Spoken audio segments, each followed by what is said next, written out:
여러분 안녕하십니까, 김준성입니다. 오늘은 9월 6일 토요일 오전입니다. 저번주에 미국과 일본이 미국에 투자하기로 했던 5,500억 달러에 관련된 문서화 작업을 했고, 그와 동시에 일본에게 낮춰주기로 했던 관세를 이제 실질적으로 낮춰주기로 하는 그런 합의를 했는데요. 우리도 3,500억 불 약속을 했잖아요. 이런 거 관련돼서 어떤 문제들이 있는지, 어떻게 될 것 같은지 한번 살펴보도록 하겠습니다. 미일 간의 대미 투자 양해 각서에 서명을 했는데요. 일본은 5,500억 달러, 유럽은 6천억 달러, 한국은 3,500억 달러를 미국에 투자하겠다고 약속을 했잖아요. 그거 관련된 문서화 작업이 이루어진 것인데요. 9월 4일 날 트럼프가 행정명령에 서명을 했고, 또 같은 날 미국의 러트닉 상무장관하고 일본의 로세이 경제재생상이 양해 각서에 서명을 했습니다. 양해 각서를 하나씩 보도록 하겠습니다. 양해각서 MOU인데요. 한번 제가 읽어보면요. 양국 정부는 강력하고 협력적인 양자 관계의 중요성을 재확인하고 7월 22일 합의를 성실하고 신속하게 이행하기로 한다. 경제 및 국가 안보상의 이익을 촉진하기 위해 일본은 5,500억 달러 규모의 대미 투자를 다양한 분야에서 실시하기로 합의했다. 경제 및 국가 안보상, 이거는 미국 경제를 얘기하는 건가요? 미국과 일본을 같이 얘기하는 건가요? 미국만 얘기하는 것처럼 보이죠? 투자 구조 및 절차 중요한데요. 하나씩 보면은 미국 대통령은 투자위원회가 추천한 후보 중에서 투자처를 선정하며 투자 시점은 2029년 1월 19일까지 수시로 진행된다. 특정 시점까지 투자 청산이나 처분 의무는 없다. 2029년 1월 19일이 트럼프 임기 만기일입니다. 그날까지 진행을 한다는 뜻이고요. 투자위원회는 미국 상무장관이 의장을 맡고 대통령에게 추천하기 전 양국이 지명한 인물로 구성된 협의위원회와 사전 협의를 진행한다. 사전 협의를 하지만 어쨌든 상무장관이 의장을 맡고 대통령한테 추천을 한다는 거죠. 결국 트럼프가 결정을 한다는 뜻이고요. 일본은 대통령의 투자처 선정 통보 45영업일이 지난 날 미국이 지정한 계좌에 즉시 사용 가능한 자금을 제공한다. 45영업일이니까 한 2달쯤 되는 건가요?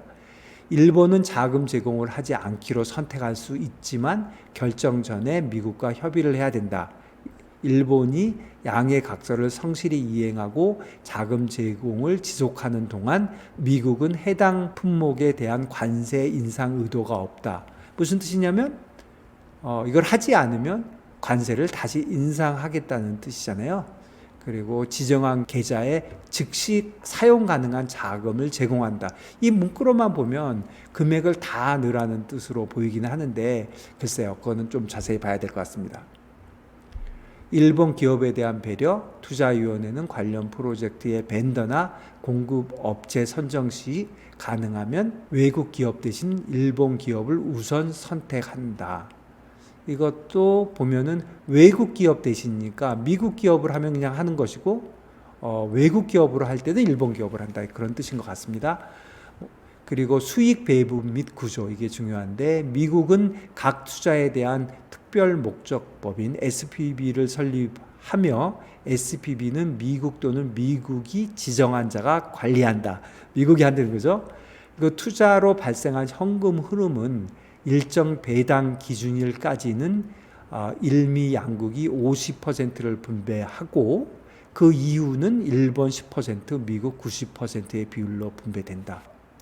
일정 배당 기준일까지가 뭔지는 모르겠지만 아마도 원금을 회수하는 그날 정도 그런 걸 생각하고 있지 않나 생각이 되는데, 어쨌든 처음에는 50%씩 분배하고 어떤 시점이 지나면 미국이 90%를 가져가겠다, 그런 얘기죠. 투자 대상 분야는 반도체, 의약품, 금속, 중요 광물, 조선, 에너지, 인공지능, 양자 컴퓨터, 경제 및 국가 안보상의 이익을 촉진하는 분야에 집중된다.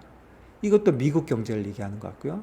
법적인 성격은 본 양해각서는 행정적 합의로서 법적 구속력이 있는 권리 의무를 발생시키지 않으며 서면 합의로 언제든지 수정 가능하고 상대방에게 서면으로 중단 의사를 통보하면 언제든지 중단 가능하다.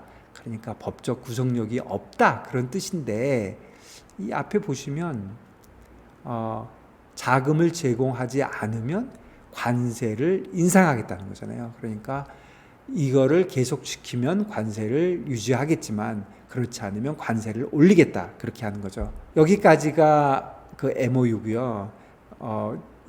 우리가 이런 거 저런 거를 추측하는 것보다는 이런 문서화된 거를 보는 게 더 정확한 것 같아서 하나씩 제가 읽어드렸고요. 요거 관세 협상안 비교해 놓은 게 있거든요. 여러분들 한번 보시면 한국과 일본 EU인데요. 한국이 3,500억 달러, 일본이 5,500억, EU가 6,000억 달러고요. GDP 대비 우리는 29.4%, 일본은 13.1%, EU는 3%, 그리고 무역 흑자 대비는 5.3배, 8.2배, 0.39배, 이런 구조입니다. 투자 금액이 워낙 크다 보니까 과연 이 금액이 도대체 얼마나 되는 금액인지 헷갈리시잖아요. 그래서 제가 정리 한번 해봤습니다.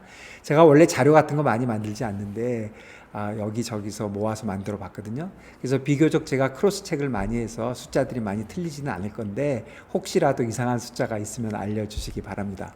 3,500억 달러라고 했고요. 이거를 환율 1,390원으로 나눠보면 우리 돈으로 487조 원이거든요. 이게 얼마나 큰 금액이냐면 우리나라 외환보유고가 4,163억 달러입니다. 25년 8월 기준으로. 그러면 3,500억 달러면 우리 외환보유고의 84.5%에 해당하고요. 우리나라 명목 GDP가 2,360조 원입니다. 24년 기준으로. 그러니까 명목 GDP에 보면은 우리가 20%고요. 또 실질 GDP라는 것도 있거든요. 이게 1,670조인데 거기에 대비하면 29.2%고 조금 전에 표 보시면 29.4%였잖아요. 아마 환율 때문에 좀 다른 거지만 실질 GDP 대비는 29.2%고 우리나라 국가 예산이 673조거든요. 올해요. 여기에 72%에 해당하는 금액이고요. 우리 코스피 시가총액이 2,500조, 600조 하는데 여기에 18.9%입니다. 금액이 적지 않은 거죠. 이렇게 비교하면 더 의미가 있는 것 같습니다. 지금 3,500억 달러와 487조가 우리나라가 갖고 있는 현재 정부 부채가 1,298조거든요. 그러니까 1,298조에 487조가 37.5%고요. 우리나라 비금융 기업 부채가 2,688조예요. 여기에 비하면 18.1%고요. 우리나라 가계부채가 2,211조거든요. 여기에 비하면 22%입니다. 그래서 우리나라 전체가 갖고 있는 부채, 정부와 기업과 가계가 갖고 있는 부채가 6,197조 정도 되는데 이거의 약 7.9%다. 이렇게 보면 될 것 같고요. 만일에 이거를 앞으로 어떤 형태로 될지는 모르지만 이게 전부 정부가 빌리는 꼴이 된다고 하면 명목 GDP 대비 지금 정부 부채가 55%거든요. 그러니까 지금 1,298조가 우리 2,360조, 아까 얘기했던 요 명목 GDP에 비해서 지금 55%거든요. 그런데 만일에 이거를 정부가 다 빌려서 주게 된다면 우리 정부의 GDP 대비 정부 부채가 75.6%나 됩니다. 1,298조에다가 487조를 더하고 GDP로 나눠보면, 그러니까 정부가 이 부채를 지게 된다면 55%가 하루아침에 75%가 된다는 거죠. 상당한 금액인 거죠. 그래서 여러분들 조금 이해를 돕기 위해서 우리나라 부채가 우리 GDP에 대비해서 얼마나 되나 보면은 말씀드린 대로 부채 총액은 지금 1,298조, 2,688조, 2,211조 해서 이 정도거든요. 그러니까 정부와 기업과 가계가 그래서 55%, 113%, 93% 그래서 총 260% 정도를 지금 하고 있는데요. 그리고 여러분들 지금 GDP의 몇 퍼센트라 하는 거는 명목 GDP하고 실질 GDP가 있잖아요. 전부 다 명목 GDP로 한 거고요. 잘 알고 계시겠지만 물가 반영 여부에 따라서 다른 거고요. 그래서 주로 국제 비교, 예산 비율 할 때는 명목 GDP로 하고 성장률 분석할 때는 주로 이런 걸로 합니다. 그래서 지금은 전부 명목 GDP 형태로 했고요.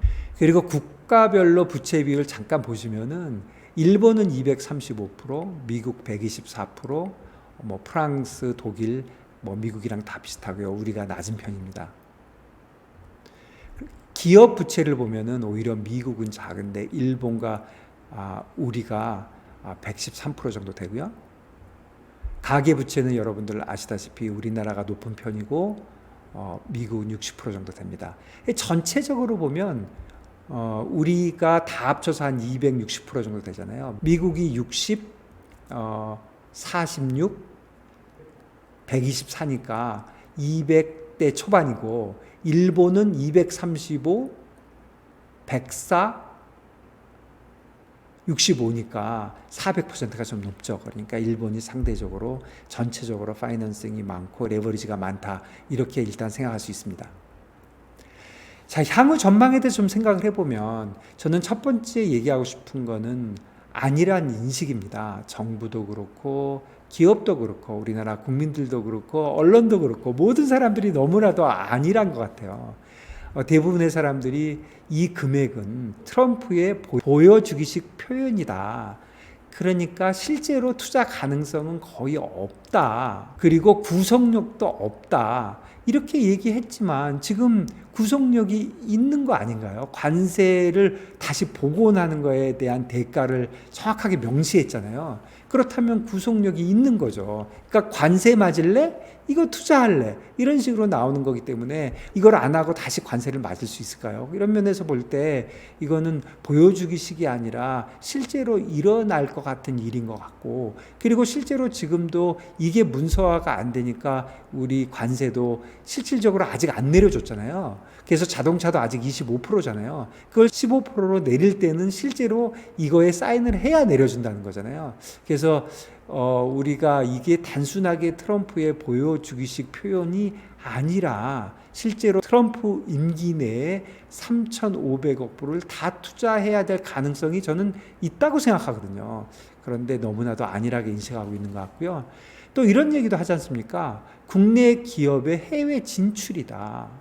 그러니까 오히려 좋은 투자 기회가 아니냐, 이런 얘기를 하는 건데, 그러기에는 금액이 너무 크고 그 다음에 기업이 결정하는 게 아니잖아요.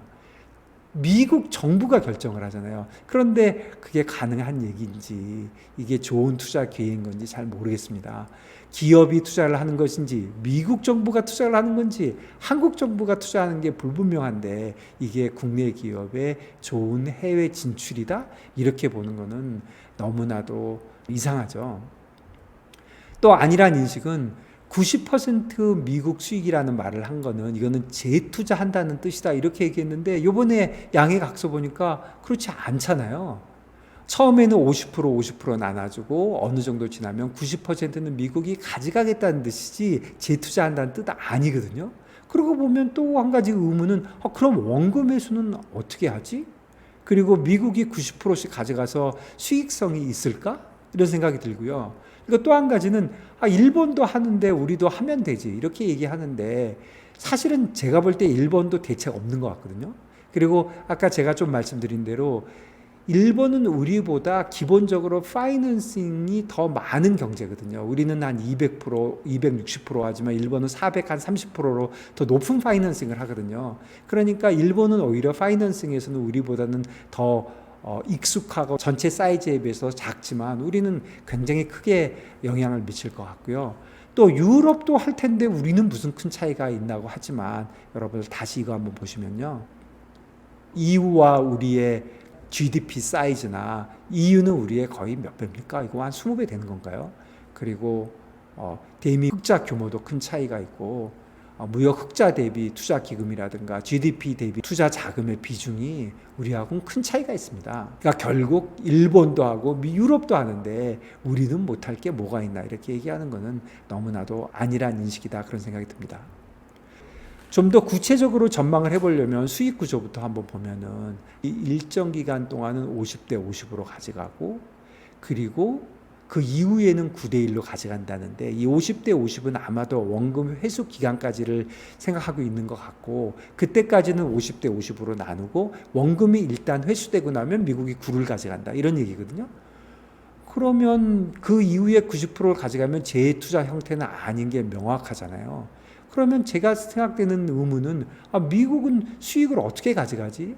아무리 미국이 이런 양의 각서를 썼다고 하지만 다 자본주의 경제인데 미국이 수익을 가져가려면 어떤 형태가 있어야 되잖아요. 그래서 제 개인적인 생각으로는 지분 형태로 어떤 프로젝트를 하면 미국 정부하고도 관련이 있을 테니까 뭐 보조금이 있을 수도 있고 아니면 돈이 아니더라도 어떤 정책을 지원하니까 그런 정책의 대가로 지분을 달라고 하고 그 지분에 관련돼서 수익을 받아가고 뭐 그런 형태도 가능하지 않겠습니까? 어쨌든 그런 형태로 미국이 가져가게 될 것이고 50대 50으로 가져가고 그 이후에는 90%는 미국이 가져가고 그렇다면 처음에 투자하는 사람들은 여기서 어떻게 돈을 벌 수 있을까요? 그런 생각이 좀 듭니다. 특히 이 50대 50은 처음에 수익이 나기 전이라도 예상되는 수익을 미리 받아가겠다. 뭐 이런 지금 보도도 나오고 있거든요. 그건 너무 심하지만 그럴지도 모르죠. 이 프로젝트가 이익이 나는 예를 들어서 5년에서 10년이 걸린다면 기다릴 수 없으니 앞으로 이익이 날 것 같은 거를 매년 50%씩 먼저 가져간다. 뭐 이런 보도도 나오고 있는데 양의 각서에는 없었지만 만일에 그런 식으로 된다면 수익 구조는 더 심각해지는 거죠. 그리고 국내 투자 주체는 어떻게 되는 건가요? 최소한 투자를 한다 그러면 보통 같으면 이런 투자는 글쎄요, 투자금 20%에 대출금 80% 이런 형태가 되지 않겠습니까? 투자금이 더 적을 수도 있는데 굉장히 롱텀으로 하는 거고 미국에 있는 기업들이 잘 안 하는 그런 투자를 트럼프가 고를 가능성이 많으니까 그렇다고 보면 글쎄요, 투자금이 뭐 20%가 넘어야 될지도 모르겠습니다. 어쨌든 20% 80% 정도로 잡는다고 하면 이 투자 주체는 우리나라의 기업인가요? 우리나라의 정부인가요? 그런데 기업의 경우는 수익성 이슈가 심각하기 때문에 이런 곳에 기업이 만일에 투자를 한다면 경영진들이 배임의 문제가 있지 않겠습니까? 우리나라 대부분의 대기업들은 뭐 주주가 꼭 국내 주주만 있는 게 아니잖아요. 외국인 주주들도 많은데 그렇다면 이러한 결정을 경영진이 한다면 경영진의 배임의 이슈가 있을 수도 있거든요. 그렇다면은 어떠한 형태로든 간에 정부 보조가 필요할 것입니다.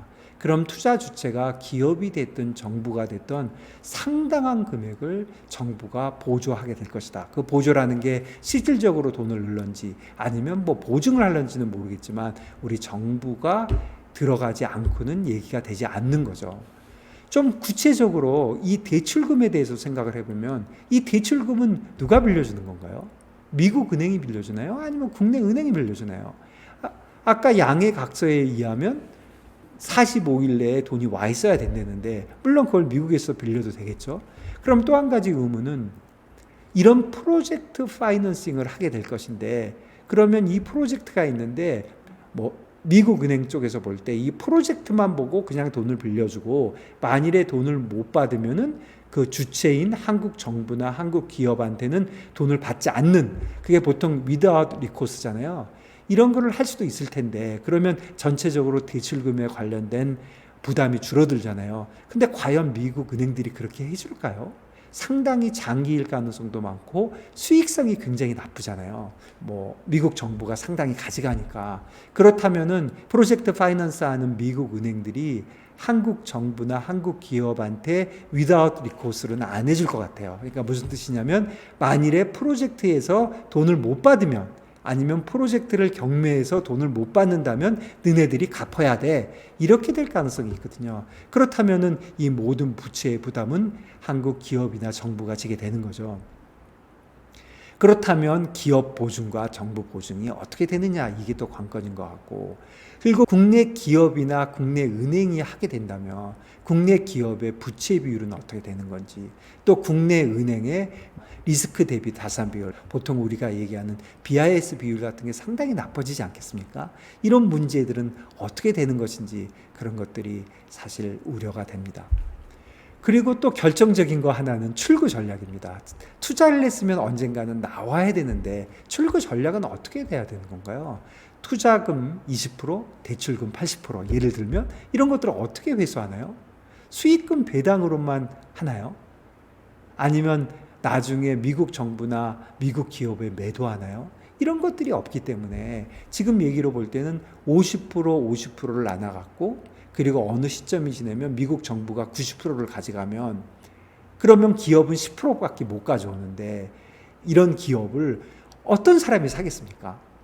굉장히 안 살 것 같거든요. 그렇다면 어떻게 해서 이 투자금을 빠져나올 것인지, 그러면 결국 수익금 배당으로만 나오는데 처음에 50%씩 해서 원금은 나온다 하더라도 그 이후에 10%씩밖에 못 받아가면 어느 세월에 가져오고, 원금이 나온다는 뜻도 들어간 돈의 원금이지 그동안 이자를 계속 낼 거 아닙니까? 5%의 예를 들어서 이자를 낸다면 그 이자 금액도 계속 늘어날 텐데 그런 이자 금액은 언제 회수를 하는 것인지, 이런 것들이 크게 문제가 될 것이다, 이런 생각이 듭니다.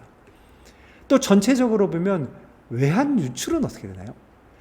대출금 80%는 달러로 어쨌든 빌려서 간다고 치더라도 투자금 20%는 아무래도 국내 기업이나 국내 돈이 나가야 될 텐데 20%만 해도 96조 원이거든요.